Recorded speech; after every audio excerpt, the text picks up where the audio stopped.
There are many examples of selfless service from police officers in my community.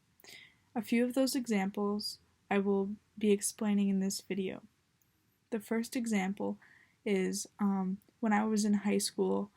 I went to a very small high school with only 100 kids, and the police officers in my town would come every day before the Pledge of Allegiance was said, and they would come into every single classroom and check in on the kids, make sure that everything was okay, that the high school students knew who they were, knew like about their job, knew why they were checking in on kids, just making sure that everyone was feeling all right.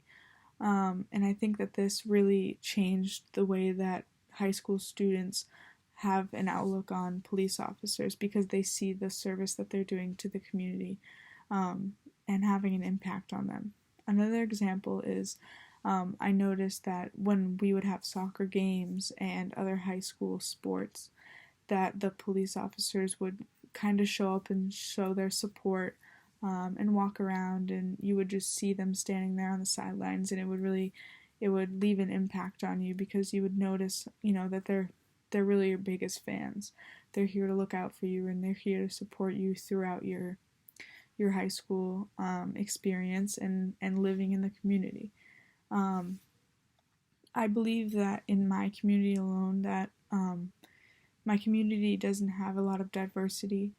I live in northern New Hampshire, so it's a very small location, and we have only a few police officers, and they're very well known in my town, and a lot of people really respect them for doing their job. A lot of them go above and beyond to make sure everyone in the community feels safe, and everyone has a safe outlook on everything that's going on, whether it's tourists coming through. They want to make sure that everyone feels safe in their home, just everyday living.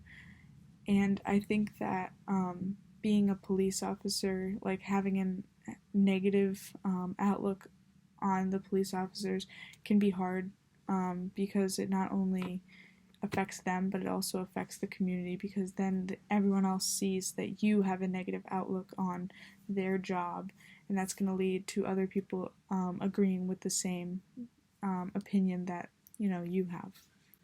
I believe that the current situation in America shows that more than ever cops and the public are both misunderstanding of each other. I think that having more requirements for police officers would be better, having a psychology course, a sociology course, maybe even a minor or major. I think that having a bachelor's degree in criminal justice should be a requirement, as well as, a background check. And also, just having that better understanding of knowledge will just create a better outcome for everyone. And I think that a lot of times it's misunderstanding because people think that police officers come from the streets, they go through the police academy and then they're done, which I think that is false. You have to go through a lot of training and to get the job, and there's more than just to go through and just know the rules and know the laws. And I think that a lot of times people just assume that they don't know what they're doing, they're just harming people. In reality, that people in this day and age, they don't understand, what the requirements are to become a police officer. And for me, I have an interest in law enforcement, and I have always had, I've always been very respectful of the police officers and their job. I have a family friend, a very close family friend, who is a police officer in my town, and he is a lifesaver. He's always had my back. If I need anything, I always call him. If it's the smallest situation, if I have a flat tire, he's there to help me. If I need some gas money. He's always there to help me. If I need something small, he's there to help me. And I think that a lot of times people overlook the small kindness that they do give. Yes.